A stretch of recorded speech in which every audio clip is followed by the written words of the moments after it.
जितने आस्था चैनल पर कथा सुन रहे हो, जितने फेसबुक और यूट्यूब पर सुन रहे हो, बहुत सावधानी से सुनना।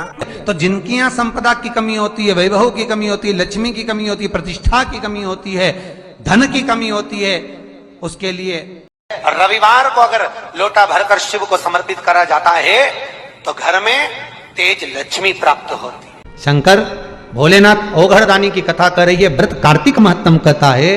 कार्तिक के महीने में सबसे बड़ा अगर व्रत का कोई नियम है तो केवल एक नियम सबसे बड़ा है, सुबह ब्रह्म मुहूर्त स्नान करना और दूसरा दीप लगाना, दिया प्रज्वलित करना, दीपक लगाना। दीप दान से बड़ा कार्तिक के महीने में कोई दान का वर्णन नहीं है जितना दीप दान का वर्णन। वेदन है, जैसे घर की सफाई करोगे तो लक्ष्मी आएगी, दिल की सफाई रखना तो महादेव जल्दी से प्रवेश करेंगे।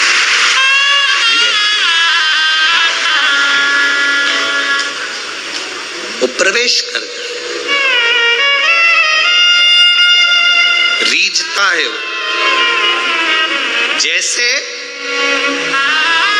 विजयदशमी के दिन समर्पित की गई शमी का एक पत्ता, महादेव को अगर एक शमी का पत्ता विजयदशमी के दिन समर्पित कर दिया जाता है तो जिंदगी में कभी वैभव और धन की कमी नहीं आती। उसी तरह इस हृदय को शिव तत्व में समाहित कर कर रखना। समाहित। एक कथा आप लोगों ने सुनी होगी, प्रश्न करती है, उसको उत्तर देना पड़ेगा कि एक पत्ते में 14 करोड़ स्वर्ण मुद्रा का फल होता है। एक शमी के पत्र में आज के बच्चे जो प्रश्न करेंगे उसका उत्तर देने के लिए तुम्हें तैयार रहना पड़ेगा। उस उत्तर को तुम्हें देना पड़ेगा कि ये शमी का पत्र विजयदशमी पर क्यों लेन देन किया जाता है, शमी का पत्र क्यों शिव के मंदिर में जाता है, शमी के पत्र की मूलता क्यों होती है, उसको समझाना। एक शमी पत्र में वो फल है। और केवल यही नहीं, शमी के वृक्ष के नीचे, बेलपत्री के वृक्ष के नीचे अगर भूल से भी बच्चा, बूढ़ा, कोई व्यक्ति एक पार्थिव शिवलिंग का निर्माण कर लेता है, भूलवश भी उस पे जल समर्पित कर देता है, भूलवश भी उसके भाव से पुष्प या शमी पत्र या बेलपत्र भी चढ़ा देता है, तो वो इस संसार में कहीं ना कहीं सुख भोगता ही है, उसके जीवन में दुख नहीं। शमी पत्र की मूलता, शमी पत्र की मूलता। अगर मौका मिल जाए, एक बेलपत्र, एक बेलपत्र, एक धतूरा, धतूरा जानते हो? अरे बोलो तो जम के, जानते हो ना? एक बेलपत्र, एक धतूरा, एक शमी पत्र। शमी पत्र कितना? एक बेलपत्र, एक धतूरा, एक शमी पत्र और एक सफेद पुष्प,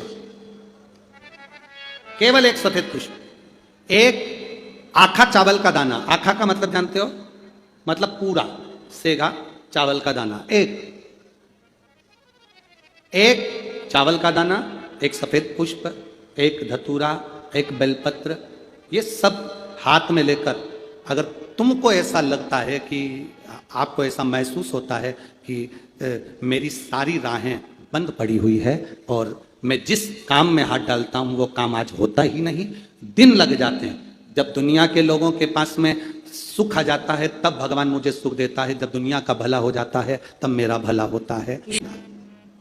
अगर मैं फसल लेने की सोचता हूं तो फसल नहीं आती, काम करने की सोचता हूं तो काम नहीं होता, कुछ ना कुछ टेंशन मेरी जिंदगी में है। तो कभी मौका मिल जाए, जिस दिन तुम्हारे हाथ में ये सभी चीजें हों, बेलपत्र, धतूरा, पुष्प, शमी पत्र, चावल का एक दाना, ये सब तुम्हारे हाथ में हो और शिवरात्रि का दिन हो, 12 महीने कोई सी भी शिवरात्रि का दिन हो, उसी शिवरात्रि के दिन, जिस दिन आप दोपहर में मंदिर चले जाएं या शाम को जाएं या सुबह जाएं, कभी भी, पर शिवरात्रि के दिन अपने हृदय में ध्यान कर कर और त्रिपुरारी नाम का स्मरण कर कर। कौन सा नाम? त्रिपुरारी। नाम का स्मरण कर कर भगवान शिव से अपने मन की बात कहकर भोला सब दुख काटो त्रिपुरारी नाम का स्मरण कर कर हाथ में लेकर भगवान शिव के शिवलिंग पर अगर हम समर्पित कर देते हैं तो ये निश्चितता है राहें अपने आप खुलना प्रारंभ हो जाती है और कार्य में सफलता। त्रिपुरारी नाम सुख देने वाला,